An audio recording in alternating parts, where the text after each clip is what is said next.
오늘 시간에는 환란을 지나 구름과 불기둥으로 이 제목으로 하나님의 말씀을 살펴보도록 하겠습니다. 하나님께서는 과거에 육신의 이스라엘 백성들을 그 구름과 불기둥으로 그 길을 인도하시게 되었습니다. 그리고 하나님께서 마지막 날에 이제 온 이스라엘 백성들을 그 환란을 나오는 모든 백성들을 이 구름 기둥과 불기둥으로 다시 한번 인도를 하시게 되겠습니다. 그래서 이 시간에 환란을 지나 구름과 불기둥으로라는 제목으로 하나님의 말씀을 살펴보도록 하겠습니다. 먼저 1차 백성들에 대한 환란이 요한계시록 6장에서 백성들에게 임하게 되고, 그리고 계시록 7장에서 하나님께서 환란에 들어갔던 그 백성들을 건져내시게 되겠습니다. 그래서 이사야서 25장과 이사야 32장 말씀에 계시록 6장에서 이루어지는 말씀들이 있고, 또 요한계시록 7장에서 이루어지는 말씀들이 나타나게 됩니다. 그래서 이사야 25장 5절에서 주는 포악자의 기세가 성벽을 치는 폭풍과 같을 때 빈궁한 자의 요새이시며 환난당한 가난한 자의 요새이시며 폭풍 중에 피난처시며 폭양을 피하는 그늘이 되셨사오니 마른 땅에 폭양을 체함같이 주께서 이방인의 소란을 그치게 하시며 폭양을 구름으로 가림같이 포악한 자의 노래를 낮추시리이다. 자, 이 말씀 속에서 요한계시록 6장과 7장에 이루어질 말씀들이 들어가 있습니다. 그래서 포악자의 기세가 성벽을 치는 폭풍과 같을 때가 계시록 6장이 되겠고, 또 이방인의 소란이 일어날 때가 계시록 6장이 되겠고, 포악한 자의 노래가 나타날 때가 바로 계시록 6장이 되겠습니다. 그래서 이사 32장 13절에서 내 백성의 땅에 가시와 찔레가 나며 희락의 성읍 기뻐하는 모든 집의 날이니, 자, 하나님의 백성들의 땅에 가시와 찔레가 날 때가 역시 요한계시록 6장이 되겠습니다. 계시록 6장에서 그 백성들의 땅에 가시와 찔레가 난다는 것, 모든 집에 희락의 성읍 기뻐하는 모든 집에 이 가시와 찔레가 나게 됩니다. 그래서 이 가시와 찔레가 날 때 바로 다섯째 인을 떼실 때 그 죽임을 당한 영혼들이 제단 아래서 땅에 거하는 자들을 심판하여 우리 피를 갚아달라고 신원을 하고 있습니다. 그래서 이들이 죽임을 당할 때는, 다섯째 인을 떼실 때 그 백성들이 죽임을 당할 때는 바로 포악자의 기세가 성벽을 치는 폭풍과 같을 때가 되겠습니다. 그 포악자의 기세가 성벽을 치는 폭풍과 같을 때 그 다섯째 인의 하나님의 백성들이, 바로 예수 믿는 백성들이 그 땅에 거하는 자들로 말미암아서 순교의 피를 뿌리고 그 영혼이 하늘로 올라오게 됩니다. 그래서 그때가 역시 이방인의 소란이 일어나고 포악한 자의 노래가 이 땅에서 나타날 때가 되겠습니다. 그래서 이 이방인의 소란은 바로 땅에 거하는 자들의 소란이 되겠고, 이 포악한 자의 노래는 바로 땅에 거하는 자들의 노래가 되겠습니다. 그래서 그 영혼들이 땅에 거하는 자들을 심판하여 우리 피를 갚아달라고 신원을 하게 된다는 사실. 그래서 포악자의 기세가 성벽을 치는 폭풍과 같을 때가 바로 땅에 거하는 자들의 기세가 성벽을 치는 폭풍과 같을 때가 된다는 사실입니다. 그래서 하나님께서 그 백성들을 환란에 들어가게 하셨다가 그 환란에서 건지실 때 바로 폭풍 중에 피난처가 되시고 폭양을 피하는 그늘이 되신다는 사실. 하나님께서 그 백성들에게 있어서 폭풍 중에 피난처가 되시고 그 뜨거운 햇볕을 피하는 그늘이 되신다는 사실입니다. 그래서 이사 32장 2절에서 주께서 폭풍행 중에 그 피난처가 되신 것처럼 그 사람이 광풍을 피하는 곳 같다고 말씀을 하시고 있습니다. 이사야 32장 2절에서 또 그 사람은 광풍을 피하는 곳, 폭우를 가리우는 곳 같을 것이며 마른 땅의 냇물 같을 것이며 곤비한 땅의 큰 바위끈을 같으리니. 자, 여기에서 그가 큰 바위끈을 같다고, 곤비한 땅의 큰 바위끈을 같다고 말씀을 하고 있고, 이사야 25장에서는 주께서 폭양을 피하는 그늘이 되신다고 말씀을 하시고 있습니다. 그래서 이사야 32장 2절에서 바로 주께서 그 사람 안에서 곤비한 땅에 백성들에게 큰 바위그늘이 되신다는 사실입니다. 그래서 주께서 폭풍 중에 피난처가 되시는데 바로 그 사람이 광풍을 피하는 곳 같다고 말씀을 하고 있다는 것. 왜냐하면 주께서 바로 만군의 여호와께서 그 사람을 통해서 백성들의 피하는 곳이 되어주시기 때문입니다. 그래서 요한계시록 7장에서 여호와께서는 백성들에게 폭풍 중에 피난처가 되시고 폭양을 피하는 그늘이 되신다는 사실. 그래서 계시록 7장에서 그 백성들, 그들을 향해서 이는 큰 환난에서 나오는 자들이라고 말씀을 하시고 있습니다. 그래서 이 큰 환난에서 나올 때 바로 다섯째 인에서 계시록 6장에서 다섯째 인의 그 죽임을 당한 영혼들도 이때 나오게 된다는 사실입니다. 계시록 6장에서 그 제단 아래에서 그 죽임을 당한 영혼들이 계시록 7장에서 큰 환난에서 빠져나오게 되겠습니다. 그래서 말씀을 정리를 하면 주는 폭풍 중에 피난처가 되시고 폭양을 피하는 그늘이 되셨다고 말씀하셨습니다. 또 이사야 32장에서 그 사람은 광풍을 피하는 곳, 폭우를 가리우는 곳 같을 것이며 마른 땅에 냇물 같을 것이며 곤비한 땅에 큰 바위끈을 같다고 말씀을 하시고 있습니다. 그래서 그 광풍을 피하는 곳 같은 그 사람이 바로 요한계시록 10장에서 힘센 다른 천사가 되어진다는 사실입니다.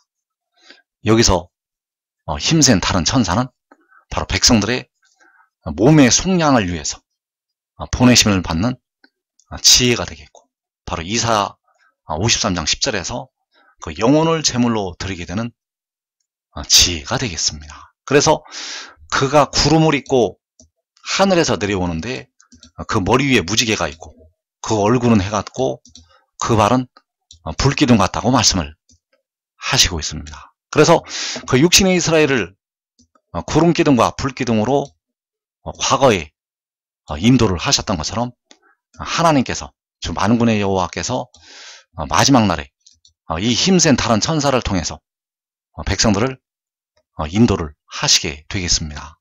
그래서 이사야 4장 5절에서 여호와께서 거하시는 온 시온산과 모든 지폐 위에 낮이면 구름과 연기, 밤이면 화염의 빛을 만드시고, 자, 여호와께서 이 구름과 이 화염의 빛을 만드신다고 말씀하셨습니다.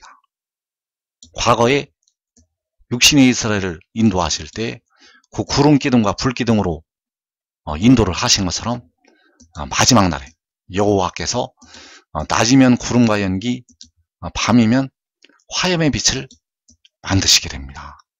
그래서 이 구름과 연기와 화염의 빛이 1차로 성소에서 나타나게 되고 2차로 광야에서 나타나게 되고 또 하늘의 장막에서 영원하도록 이 구름과 연기와 화염의 빛이 나타나게 되겠습니다. 그래서 성소에서는 계시록 6장의 환난 날에 그 의의 나무들을 위해서 나타나게 되고, 그리고 계시록 7장에서 그 큰 환난에서 나오는 백성들을 위해서 이 구름과 연기와 화염의 빛이 광야에서 나타나게 됩니다. 그리고 영원하도록 하늘의 장막에서 나타나게 되겠습니다.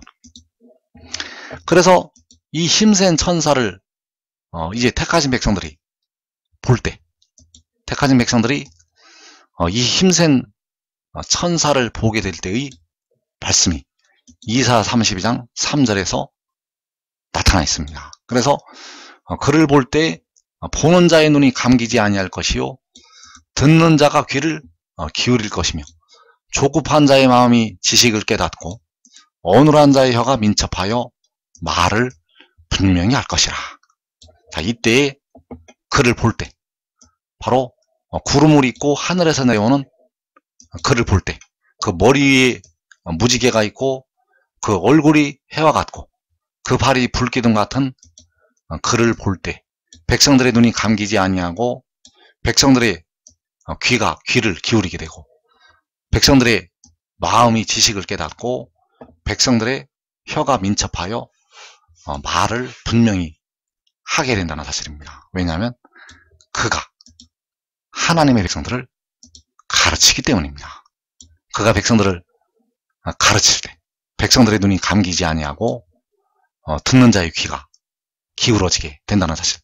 그래서 이사 2장 3절에서 많은 백성이 가며 이르기를 오라 우리가 여호와의 산에 오르며 야곱의 하나님의 전에 이르자. 그가 그의 길을 우리에게 가르치실 것이라. 우리가 그 길로 행하리라 하리니 이는 율법이 시온에서부터 나올 것이요 여호와의 말씀이 예루살렘에서부터 나올 것임이니라. 자, 그가 그의 길을 백성들에게 가르치실 것이라고 말씀하셨습니다. 그가 그의 길을 백성들에게 가르치신다는 것. 그래서 그의 길은 현재 부분적으로 알때의 지식이 아닙니다.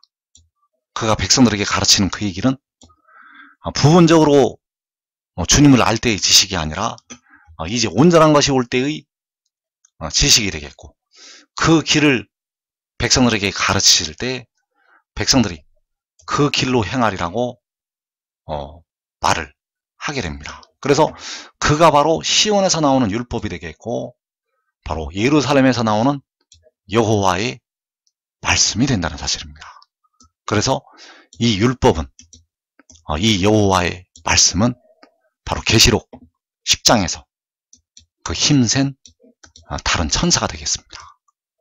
이 구름에 있는 무지개 형상을 가진 천사, 바로 구름을 입고 그 발은 불기둥 같은 그 천사가 바로 율법이 되겠고 여호와의 말씀이 되겠습니다. 그래서 그 율법이 시온에서 나오는 것은 계시록 12장에서 여자가 아들을 낳는 것이 되겠고 그 여자가 낳은 아들이 바로 이 힘센 다른 천사가 되겠습니다.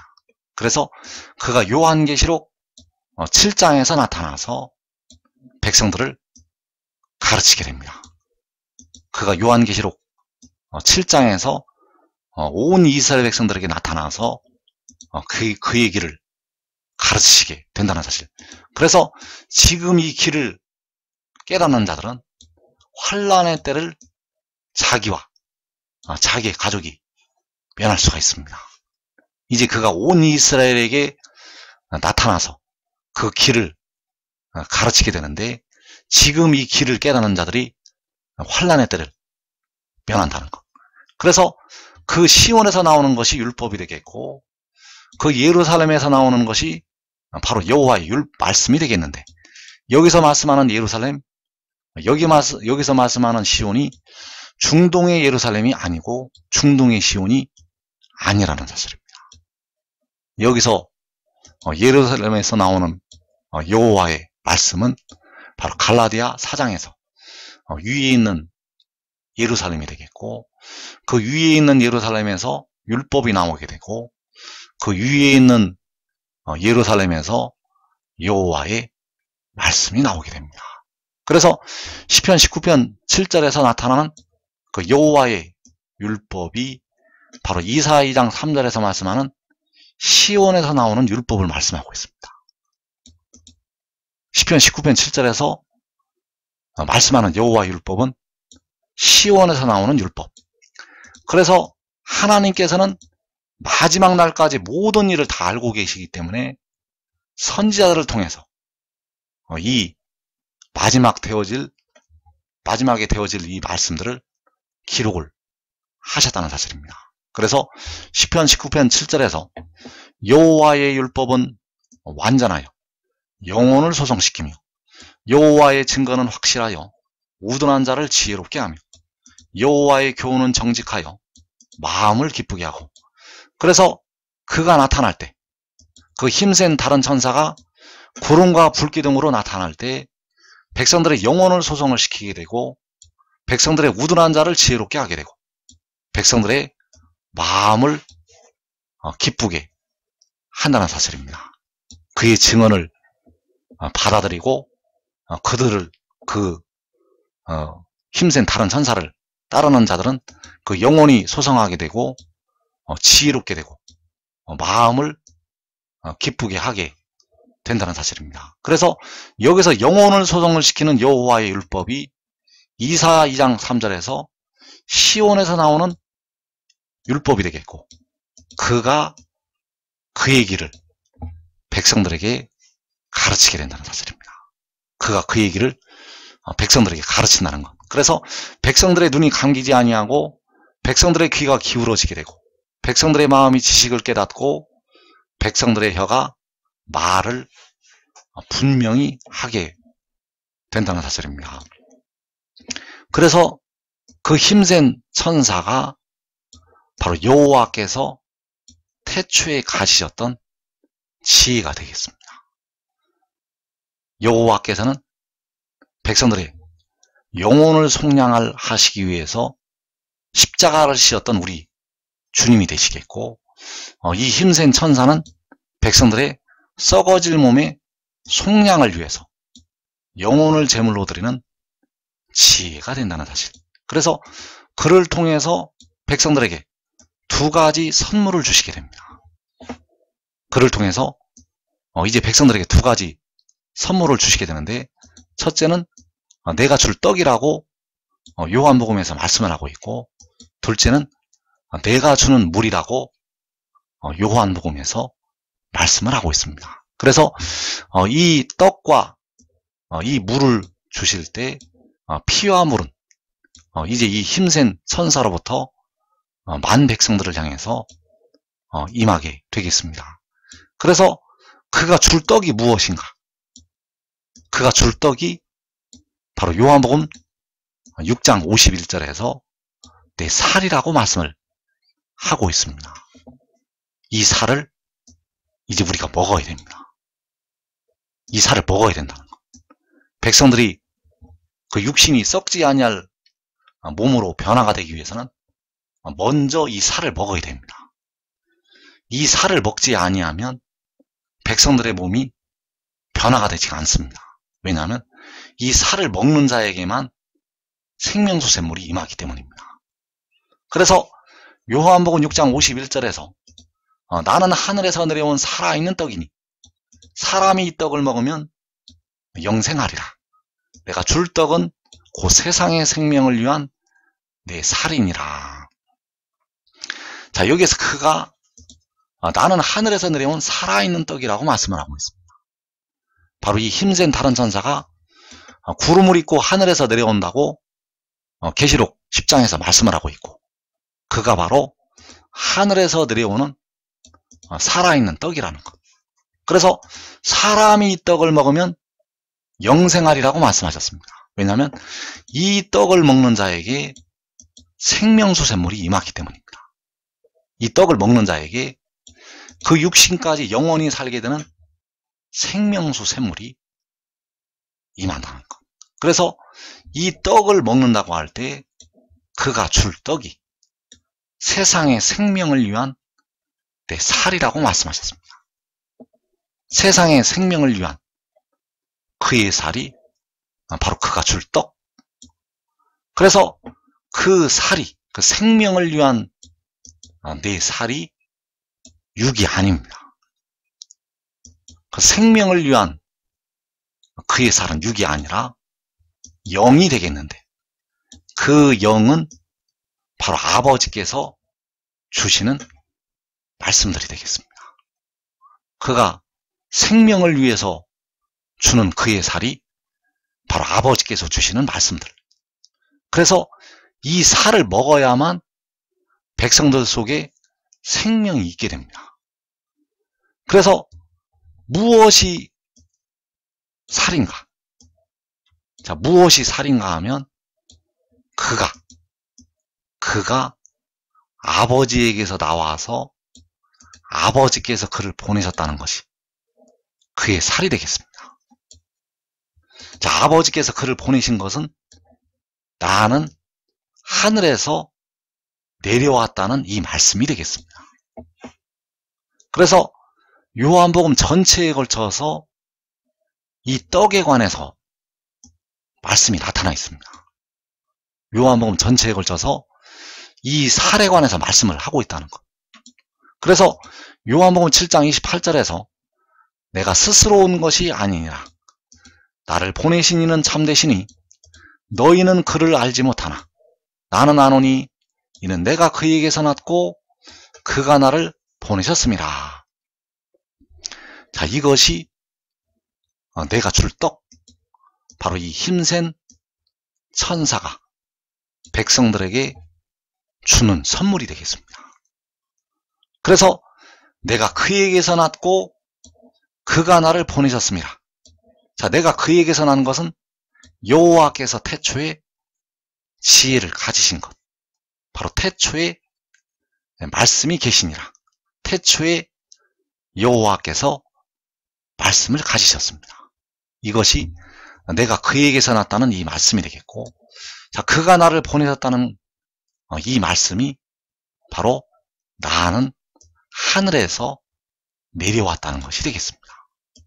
여호와께서 아들을 보내신 것, 아버지께서 아들을 보내신 것, 그 아버지께서 아들을 보내신 것이 그 하늘에서 내려왔다는 것이 되겠고, 그래서 내가 그에게서 났고 그가 나를 보내셨다는 이 말씀이 세상의 생명을 위한 내 살이라는 사실입니다. 세상의 생명을 위한 내 살이라는 것. 그래서 이 떡을 먹어야 백성들 속에 그 썩어질 육신을, 그 무덤으로 들어가는 육신을 살리는 생명이 있게 됩니다. 그래서 그 생명이 있게 되면 마지막 날에 그 육신의 죄를 씻는 생명의 물이, 생명수 샘물이 임하게 됩니다.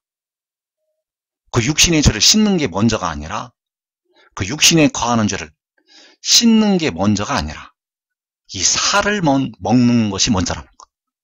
이 살을 먹어야만, 이 떡을 먹어야만 마지막 날에 육신의 죄를 씻을 수가 있습니다. 왜냐하면 그 육신의 죄를 씻는 물은 마지막 날에 주시기 때문입니다.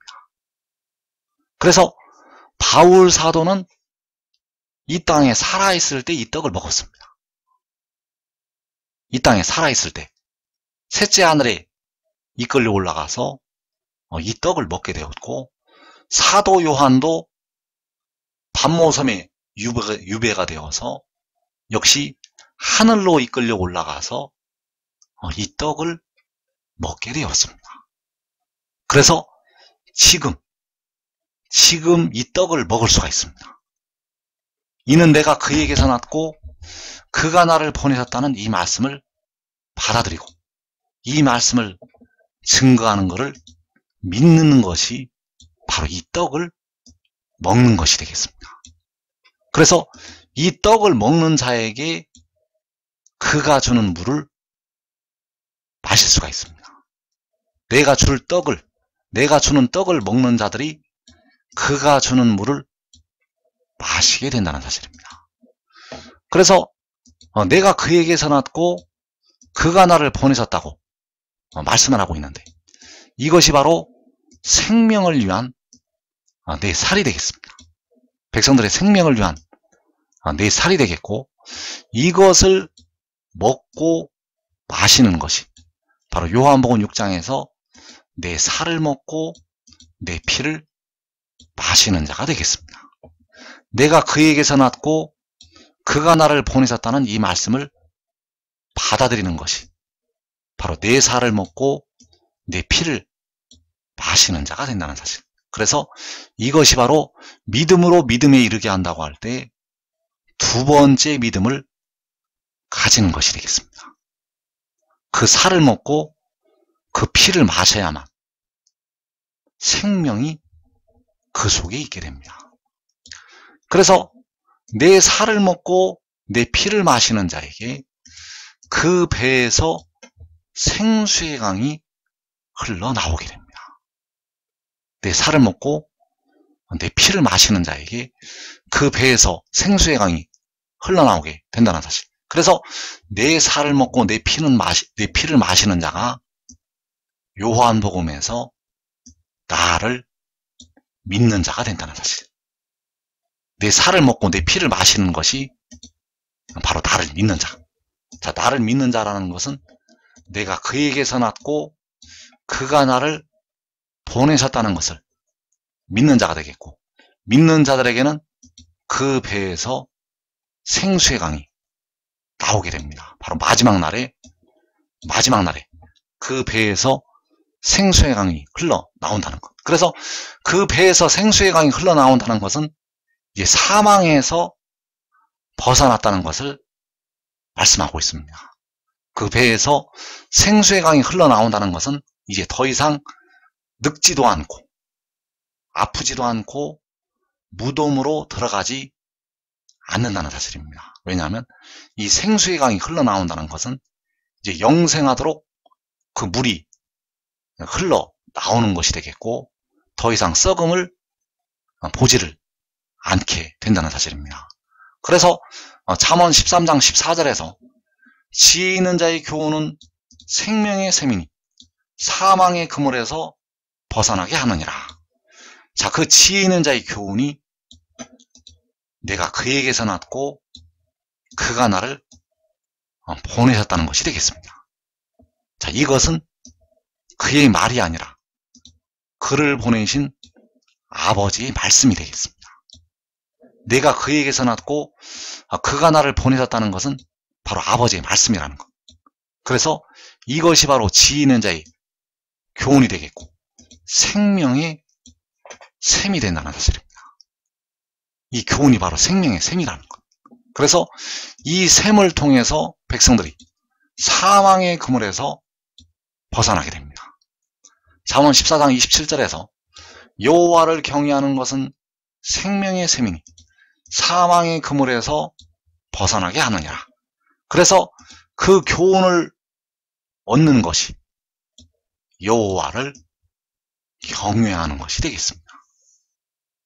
여호와를 경외하는 것은 주님을 부분적으로 알고 있을 때의 지식이 아니라 바로 온전한 것이 올 때의 교훈이 되겠고, 이 교훈을 받아들이고 이 교훈을 지키는 것이 바로 여호와를 경외하는 것이 된다는 것이, 이 교훈을 지키는 것이 바로 이 두루마리의 예언의 말씀을 지키는 것이 되겠고, 바로 예수의 증언을 받아들이는 것이 되겠습니다. 그 예수의 증언은 이는 내가 그에게서 났고 그가 나를 보내셨다는 것이 바로 예수의 증언이라는 사실입니다. 그래서 그 증언이 사망의 그물에서 벗어나게 하는 생명의 샘이 된다는 사실입니다. 그 증언이 사망의 그물에서 벗어나게 하는 생명의 샘이 된다는 것. 그래서 생명을 위한 내 살, 생명을 위한 내 살은 바로 내가 그에게서 났고 그가 나를 보내셨다는 것. 이 살을 먹으면 이제 그 배에서 생수의 강이 흘러나오게 됩니다. 이 살을 먹으면 이제 가서 마실 수가 있습니다. 이 살을 먹으면 그가 주는 떡을 아버지께도 주시는 이 말씀을 먹으면 이제 마실 수가 있다는 것. 그래서 요한복음 7장 37절에서 누구든지 목마르거든 내게로 와서 마시라. 나를 믿는 자는 성경의 이름과 같이 그 배에서 생수의 강이 흘러나오리라. 자, 나를 믿는 자가 내가 그에게서 났고 그가 나를 보내셨다는 이 말씀을 먹는 것이 되겠습니다. 나를 믿는 자가 바로 내가 그에게서 났고 그가 나를 보내셨다는 이 말씀을 먹는 자. 그래서 이 말씀을 먹는 자들에게 그 배에서 이 물이 흘러나오게 됩니다. 왜 그 배에서 흘러나오게 되는가? 그 배에 바로 이 떡이 들어있기 때문입니다. 그 배에 이 말씀이 들어있기 때문에 이 교훈으로부터 생수의 강이 흘러나오게 된다는 사실. 그래서 나를 믿는 자는 내가 그에게서 났고 그가 나를 보내셨다는 이 말씀을 받아들이고 믿는 자들이 되겠습니다.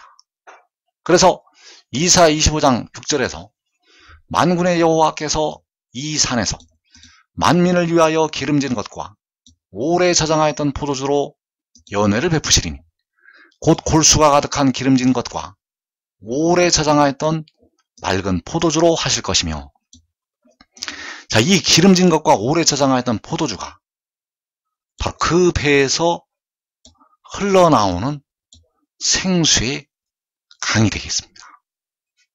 그래서 만민을 위해서 이것으로 연회를 베푸시게 되는데 그 만민이 나를 믿는 자가 된다는 사실. 나를 믿는 자들을 위해서 기름진 것과 오래 저장하였던 포도주로 연회를 베푸시게 됩니다. 나를 믿는 자에게 바로 내가 그에게서 났고 그가 나를 보내셨다는 것을 믿는 자에게, 바로 내 살을 먹고 내 피를 마시는 자에게 그 배에서 골수가 가득한 기름진 것과 오래 저장하였던 맑은 포도주가 흘러나오게 된다는 사실. 그래서 이 기름진 것과 오래 저장하였던 포도주가 바로 요한복음 7장에서 생수의 강이 되겠고, 생수의 강이 그 아들을 믿는 자에게 그 배에서 흘러 나오게 됩니다. 이 말씀을 먹고 마시는 자에게 이 물이 흘러나오게 된다는 것. 그래서 지금 믿는 자에게, 지금 이 떡을 먹는 자에게는 이 땅에 임하는 환난을 면하고, 자기와 자기의 가족이 이 땅에 임하는 시험의 때를 면하고 환난 날에 시편 46편에서 그 성소에서 가장 먼저 이 물을 마시게 되겠습니다.